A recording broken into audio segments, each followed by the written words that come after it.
Call on La Yahweh, Bahashim Yahushai, Bahashim Akadash, double honors to the elders and apostles of Great Millstone. Shalom to you. I came doing the work in truth and sincerity.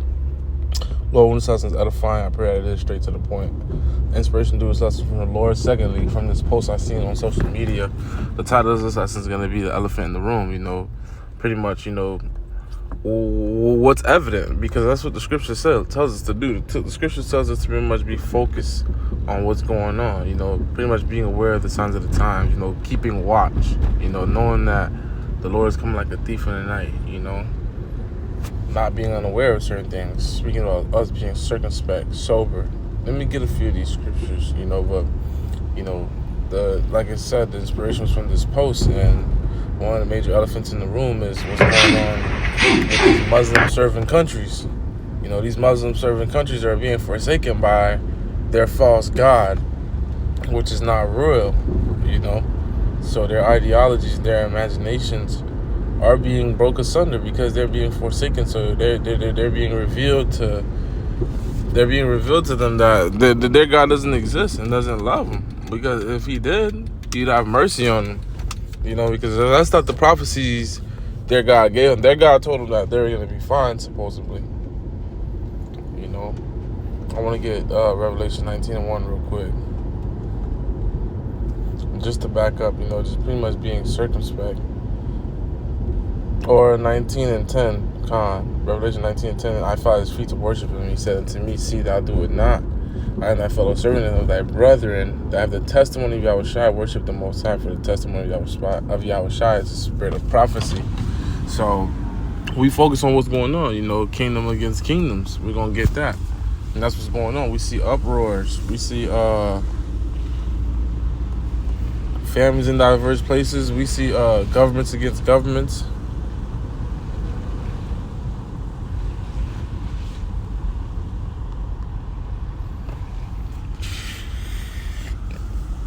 Matthew, the classic 24, verse 7, for nation shall rise against nation. These are different nations that are going at it with one another. So-called Israel versus Palestine, Russia versus Ukraine. America's prepping up to verse a lot of its opponents, The Lord is setting up this table, this battlefield. That's what Joel chapter 3 is speaking about, These things pretty much being set in place. Kingdom against kingdom, there shall be famines and pestilences and earthquakes in diverse places. And that's what's going on, man. When you go on the news, you don't see people stealing avocado anymore. It's just pure, everything is in overdrive, man. Everything is chaotic out there. The news is no longer normal, man. People are killing people. People are dying by the sword. A lot of people not dying naturally, man. Not going out the easy way. And man, people are being severely judged, man. You seeing car accidents at a crazy rate, which is nothing new under the sun, but it's crazy, man. You just see everyone on 10. Everyone's livid. That's because the love of many is waxing cold. So everyone's running out of patience, So this is what the scriptures speak about. Verse 8 says, all these are the beginnings of sorrow. So this is just scratching the surface, because you gotta understand, everything is going at a gradualism, right? But there's levels to it. So when this reaches hyperinflation, it's over. Jumping down to verse 12, it says, and because iniquity shall abound, so sin upon sin, because this place is so sinful, that's another reason why the Lord is going to judge it. But because the place is so sinful, people ain't going to find peace. How can you find peace? That's like going to jail to meditate. That's like trying to be in jail and meditating, man. But let's stick to the point of the topic, which is all these countries, man. Palestine.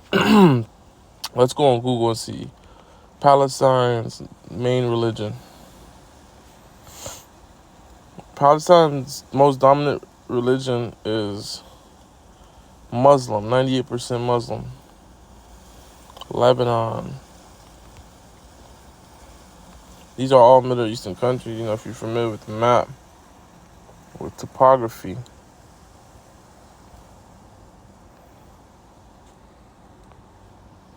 Lebanon is near Israel. It's above Israel, near Syria. mashed up in that corner. But Khan, let's get their main religion. Because ultimately, the Lord is going to be who's magnified, man. Not Allah, not all that stupidity them people be saying, man, and that whatever language or tongue that is, you know, going around the stone that the Lord said pretty much to never praise or give honor to, you never carve. But these was to the Israelites, man, you know, so the heathens are expected to go off and do things like this. But Jake, you looking sad out here, man, because you're going on the ways of the heathen. The scriptures say, take not the ways of the heathen, man. You know, but it all makes sense. Because 2/3 of our people are supposed to be led astray. They ain't going to wake up mysteriously. And if they do, it's going to be for a short period of time. Salakia. Lebanon's number one religion is 67% Muslim. Allah.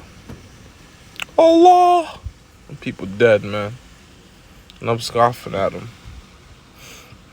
And their God. And that's all Allah means is God, man. It don't have a name for their power. It just means, you know, it just means God. You know? These people don't got it. Libya main religion, Islam. I believe they believe in Allah as well. 96% is Sunni Muslim, so same shit, Islam, Muslim. We don't got time to be researching if these false gods are the same. Iraq main religion, Salakia. I should have all this written down already, but this is just, you know, to back up my point and make sure, you know, I'm correct. You know, we're gonna get Colossians 2:8 after this. Iraq main religion, Islam, 97%. Yemen's main religion, move a little quicker, Muslim, 99%. Syria's main religion, last but not least. And all these places are going through catastrophes, man, that the scripture spoke about, man. You know, 2 Ezra 15:16, man. Sword against places, man. You know, these people are having a prelude to what the world's going to see in World War III. Syria's main religion is, of course, 90% Muslim. So, yeah, Allah has no power, man. And Yahweh Bahashim Yahushua has the true power because his elect are fine and are going to be kept. So for you Jakes that want to go out there, man, and you think Allah's going to cover you because you're in prison and you meet some stink-mouthed ass Muslim telling you about Allah, you think your situation's going to get better just out of being desperate. It's not, man. You being led astray. Colossians 2:8, beware lest any man spoil you through philosophy and vain deceit. That's nothingness, man. The Prophet Muhammad didn't prophesy of these things that are happening to his people. You know, he gave them better promises. He told them those promises would happen to the other nations, man, the other heathens. But it's happening to his people, and I'm sure he promised that they'd be kept, right? And a lot of them aren't being kept. Salakia. The Palestinians' home, Gaza Strip, whatever the hell they want to call home, has been annexed. And when you search up the word annex, it means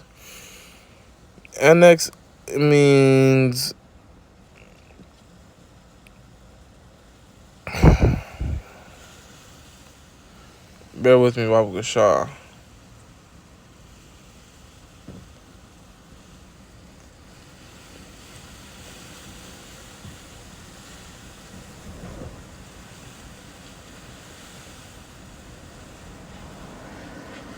I don't think that was the right word, but long story short, they've been eradicated, man. You know, them people been moved out. Them people pretty much surrounded them, man. Blitzkrieg. What the people have done to them is they cause a false narrative so they could have an excuse so the world could back them and not condemn them to destroy those people's homes, right? And then they gave them, they created propaganda speaking about hostages, you know, pretty much trading hostages, you know. So they were giving time frames and windows where people were allowed to leave their environment, you know, and they were promised safety. And as soon as they would attempt to do so, you know, they were being gunned down. You know, they were saying in a certain amount of time they weren't getting these hostages, so they had to commit more, you know, acts of terrorism. You know, they were committing chemical warfare. That's a form of pestilence. because that your body reacts to that, and you get sick, and you can eventually die.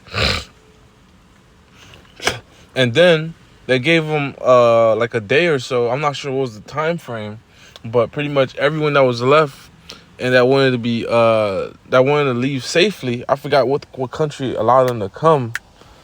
Let me see. Let me make sure I know what I'm talking about. Let me not add on nothing. 2 million Palestinians.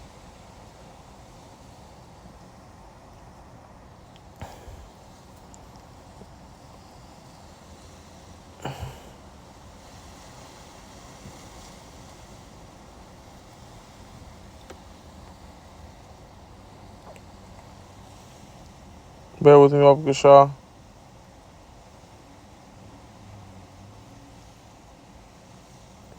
Khan, Yemen, and Iran. So Khan, 2 million Palestinians was allowed. About pretty much everyone that left, pretty much everyone that was left, that wanted safety, that didn't want to go back and forth, and die via the sword by the IDF. They walked up out of there, man. They left all their belongings and left all their history and whatever they known as home, And then furthermore, so whatever they had like in their underground tunnels, all that infrastructure, they went ahead and they flooded it with sewage water, so they could never come home or do any sneak attacks in the land of Israel. So Khan, this what you dealing with, man. These heathens trying to set order and trying to call the shots. So Khan, we're gonna get the scriptures and magnify the name of Yahweh, because Allah has forsaken the Palestinians, the Yemenis, the Houthis, whatever the hell they is, man. These people trust lying their swords now. That's why these people gonna be war hungry and gonna kill Babylon, because Babylon backs these people, man. Wide openly so. So these people gonna have resentment in their heart. They're gonna feel forsaken. They're gonna say Allah ain't show up, so hey, let's go with our militias, because these people are known for what? Kamikaze stuff. Ishmael and Elam, they known for being wild. Isaiah 33:5. The Lord Yahweh is exalted, for he dwelleth on high. He hath filled Zion with judgment and righteousness. That's right. The Lord is the supreme being. There's nothing above the Lord. The Lord is number one. The Lord is primary, man. The Lord puts everything in ordinance and in perfection. The Lord protects his people. The Lord is righteous. Even when you feel wrong, even though when you're down bad, even though when the day is not your day, the Lord is still incorrect. And the Lord is still correct. The Lord is still the Lord. Isaiah 33:6, going down, and wisdom and knowledge shall be the stability of thy times, and the strength of thy salvation. The fear of the Lord is his treasure. So the Lord is who we're gonna trust in, man. And the Lord is truly gonna back these words up. The scriptures speak about how the Lord is not a man that he should lie. And we already see the prophecies of the Lord. So we know the Lord ain't lying, man. We just hope to be a part of that number. If you're a part of that number, wisdom and knowledge are going to be a stability in your times. In the times to come, when you walking and you making your decisions, the Lord is going to be on your mind. His only begotten Son, his Holy Spirit is going to be on your mind. So when you make a decision, you're not going to be swayed and led by your own flesh. You're going to have the Spirit on you. So you're going to make a strategical decision through the Spirit. It's going to be filtered. Like a lot of time when you take a test in college or you take any general test, they tell you to take a collegiate guess. In other words, you going to guess, but hey, I'm not trying to use this analogy with Jacob Shaw, because there ain't going to be no much guessing. We're going to be 100% correct. But I'm just trying to say with filtering. I'm trying to make an analogy with filtering. When you filter something like a collegiate guess, you do like a elimination process. You remove the things that don't make sense, and then you keep the small amount of answers that make sense, and you choose the best one. So when the times come, man, we're gonna be locked in, man. We're gonna be making correct decisions, because the Lord's gonna be with us, Lord willing. Of course, not every day gonna be our day. We might not have a full stomach every day of the week, in Jacob's trouble, but we're gonna do what we gotta do, to be kept, Lord willing. The Lord's going to give us the directions. He's going to seal the instructions upon our ears when we go to sleep. Job 33, roughly paraphrasing. The Lord going to give us the wisdom that we need, man. He's going to give us the patience that we need, because people going to be patientless. If you don't have no answers, you don't know what's going on in Jacob's trouble. If you're a nigga in the world, why wouldn't you run around with your Glock and empty it out? Like, what is better to do, If you got demons on you, you ain't got no food left, what's better than to go rob people and to go be a nigguard, man? You know, so that's why we want to be kept, because we don't want to be acting niggardly out there, because everybody think death is sweet until they meet it. It's lucky for my rant. Sirach chapter 17 verse 9. He gave them to glory in his marvelous acts forever, that they might declare his works with understanding. Verse 10, the elect shall praise his holy name. That's right. Hey, all that Allah and all that shit, you know, they not the elect. I go to show you. They're not the elect. They're not the people. Because it says, the elect shall be scarcely saved, you know. But guess what? Although they shall be scarcely saved, they still shall be saved, man. Them people ain't being saved out there. Let me read that again. It says, the elect shall praise his holy name.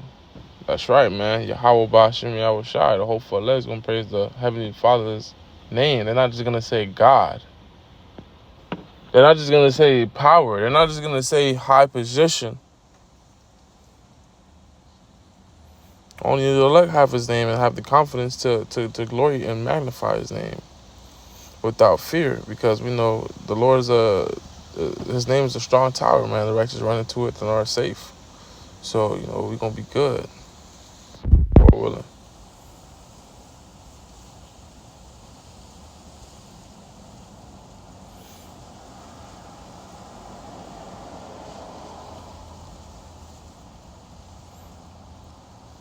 So that was really the point. I'll get Psalms 35:15. The eyes of Yahweh, of the Lord, are upon the righteous. His ears are open unto their cry. So them people ain't being heard, man. Them people are crying and sighing and dying, and so be it. You know, more death is coming. As cold as it is, man. So that should make you afraid if you're a follower of Allah, man. What is left for you guys? You guys are going to war, and you guys are going to lose the war. There's going to be a lot of death, man.